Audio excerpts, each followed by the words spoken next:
Howdy folks, I want to start off this video by just apologizing for the state of my voice. I've been a little sick this week and I've been left with this kind of nasty chest cold and a bad cough, so I'm going to do my best to edit out any coughs. And I don't feel like I can actually get through a 23-minute episode of a show. I've been meaning to record something this week to start up a new show, but that hasn't happened because of being sick. But what I do think I can get through is 7.5 minutes of a reworked Dark Side of the Moon Redux track put out by Roger Waters 6 days ago of Money. Dark Side of the Moon is my favorite album of all time.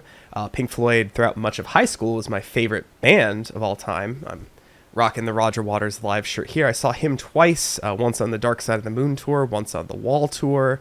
So I go pretty deep with Pink Floyd. I own most of their albums on CD, not on vinyl, but I'm very familiar with like their entire catalog, basically. Pre-Dark Side of the Moon, you know, the golden 70s era, and then the David Gilmour stuff as well after that. Momentary Lapse of Reason in the Division Bell. Yeah, I'm a big Floyd head. So I heard earlier this year that Roger Waters is doing a reimagined, stripped down kind of version of Dark Side of the Moon. And he released Money as the first single from it. These two posters back here behind me are the one in the middle and the one back there are posters from my parents' vinyl copy of Dark Side of the Moon. So I have Pink Floyd forever behind me in every video. So like I said, this runs deep with me and I'm excited but also nervous. I've heard negative things about this, but hey, you can't judge anything before hearing it. Yeah, I'm nervous. This does look to be like an actual music video. I'm flipping through it. I see a dog in it with, I guess, lyrics on the screen as well. So we'll see. There's a bit of a video component to this. I don't know how much of this I'll actually be able to include in here, but hopefully at least little bits of it. And I'll pause as needed and give my thoughts. But let's listen to Money from Roger Waters. Starting up in 3, 2, 1, go.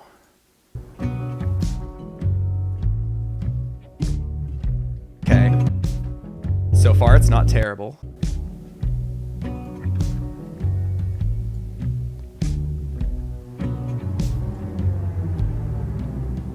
Money.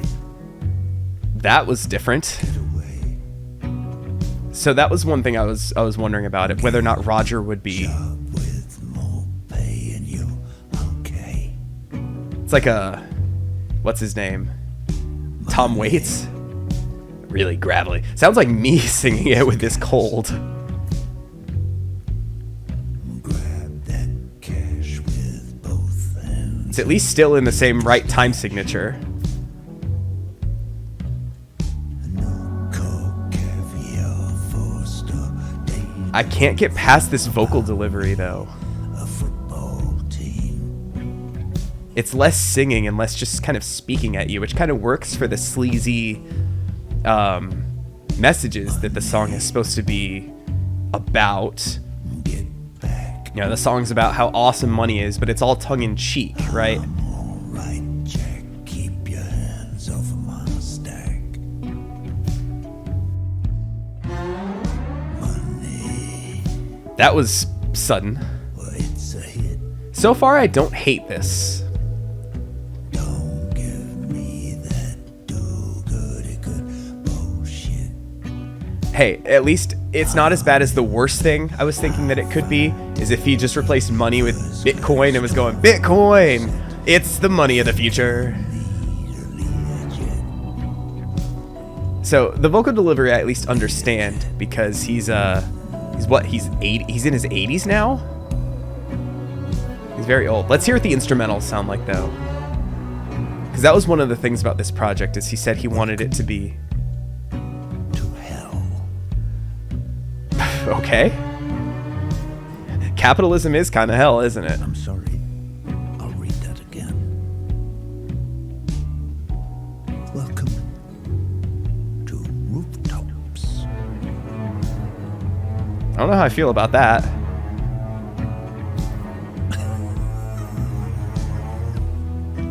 I'm sorry.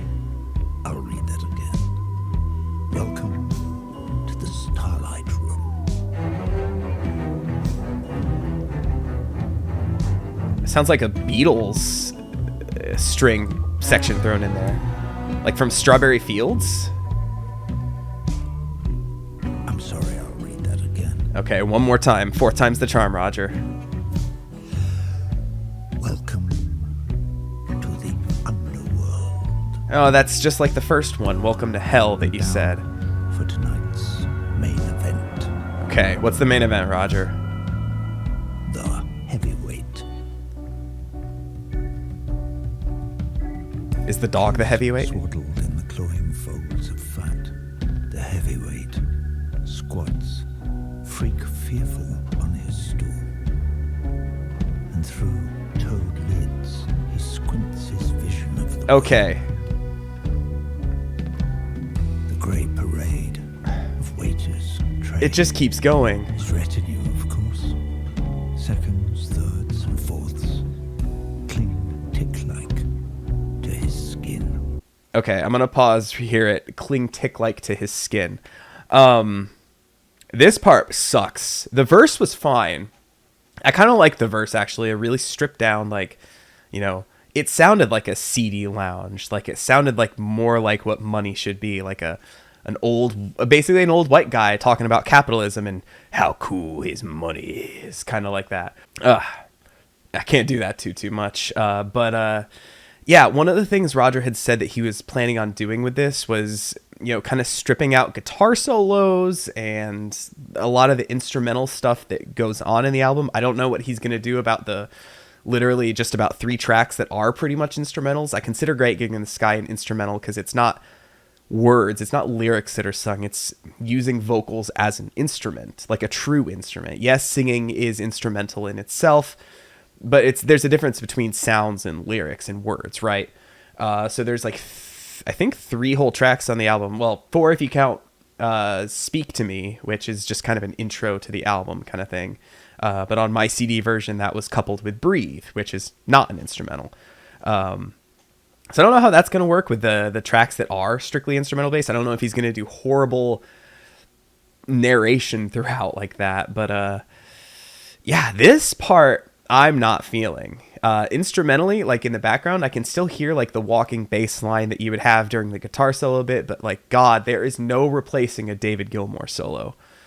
At this point, I'm just waiting for this bit to be done to get back to like the part that doesn't suck horribly. I'm horrified to hear the outro of this too, where it kind of fades into Us and Them. When it kind of the instruments kind of fade out and you start getting kind of the spoken stuff, the actually recorded spoken bits playing throughout that lead into that one. So guess we'll see.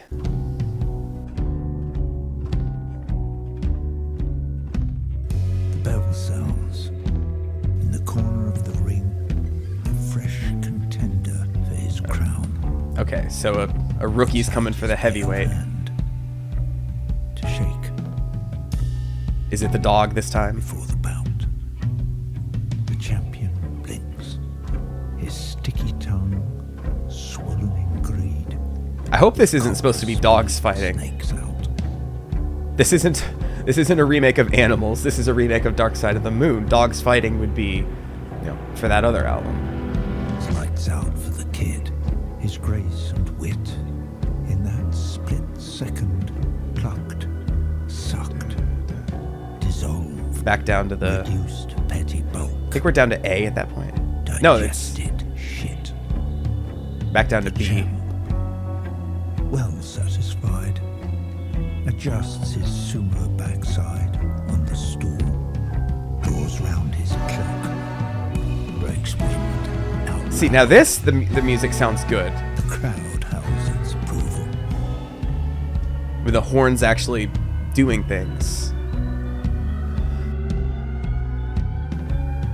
But in the shadow of the ring with cloven hoof and crooked grin, the devil hacks the briefcase that holds the Faustian pact. He smiles and joins his little joke. Because he knows the champion's cloak is the shroud of fact. Okay, we're back to the main thing.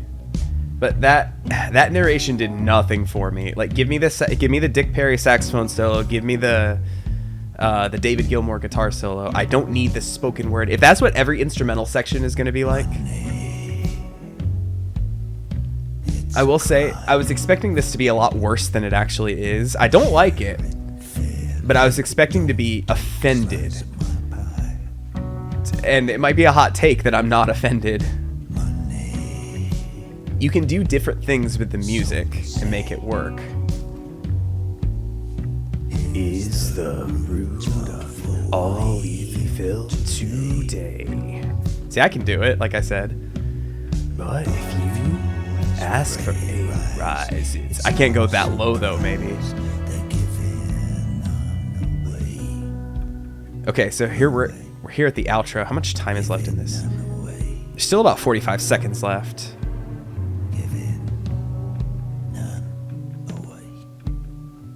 So like I said, while this is hopefully fading out, I'm assuming nothing else is going to come in at this point.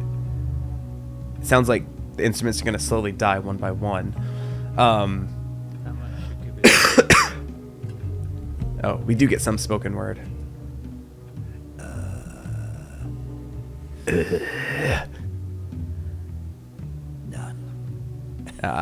Makes sense. Okay, so it's pretty much over now. I don't think there's going to be anything after the nothing. You can do different things with music, right? Like you can do, reimagine versions and stuff, and it's fine. Like I said, I didn't have much of a problem with the verses. The vocals were jarring, like I said. But when you have, essentially, to get into a little bit of music theory stuff and what you can do with it, the verse is basically all on B. Like it's all like on that same, it's in that same, yes, the bass line is playing different notes, but you're essentially just sitting on B. If you just wanted to play a simple thing, you could just like B, B, B, like 7 times, right? Except when you get to a new car caviar, that goes to, what was that? What note did I hit? That was, that goes to the fifth of that, whatever the fifth of B is. C sharp, right? No, not C sharp. My music theory is awful. F sharp. Yes, F sharp. Sorry, excuse me. Can I blame the brain fog from the sickness? You can do different stuff with it, right? And I didn't hate the verses, aside from how jarring the vocal delivery was, but like that instrumental section just was like bad. Like it wasn't an instrumental, basically. It was like a bridge, almost like an extended bridge, as there was this weird narration about the boxers and the welcome to hell, welcome to the all the things. Yes, I get it. Capitalism, money, bad. That's the whole message of the song. It worked a lot better in the original Dark Side of the Moon, when you have essentially the only upbeat, like positive sounding song, like the, hey, check out all my money. But that's the joke, right? It's the same thing with Have a Cigar on Wish You Were Here. It's like the big music executive being like, oh yeah, let's make a deal and we'll all make a lot of money. And it's the only upbeat song on that album as well, to kind of portray how evil they are, to portray how evil money is here on Dark Side of the Moon.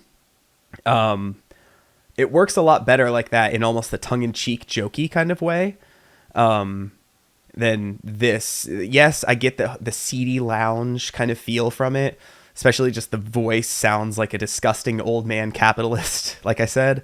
So I'm not offended, like I said, for it being my favorite album of all time, one of the best songs on that album, because at least I understand where he's coming from and what he's trying to do. Do I like it? No. Will I ever listen to it again? Probably not. I was listening to Dark Side of the Moon earlier today. Give me the original version any day of the week. But at least I wasn't offended. I think the only time I've been offended by a Pink Floyd cover was the Flaming Lips did a cover of, I think they did the whole Dark Side of the Moon, but their version of Great Gig in the Sky was like unlistenable to me. I hated it. I thought it was awful. This, it's fine. It's just not very good. It's not what I want. I want still, and I understand what he's trying to do. He's trying to make it his kind of current day vision for it kind of thing. I just don't think it's very good. I will be interested to hear the rest of the album when it comes out, but I'm certainly not going to rush out to buy it. I'm going to, probably listen to each song once. And if I'm pleasantly surprised by one, cool. Other than that, nah, this ain't it, bud. This ain't it. So that is my thoughts on this version of Money. I know this is completely different from everything that I've ever done on the channel. Basically, this is my first music reaction, so to speak. yeah, like I said, I don't have the stamina to go for a full episode of a show. So hey, that's that. Share your thoughts in the comments below, and I would say recommend other music for me, but don't. Probably won't be doing too much more of these. So yeah, have a nice day, and I'll catch you with something different later. Bye.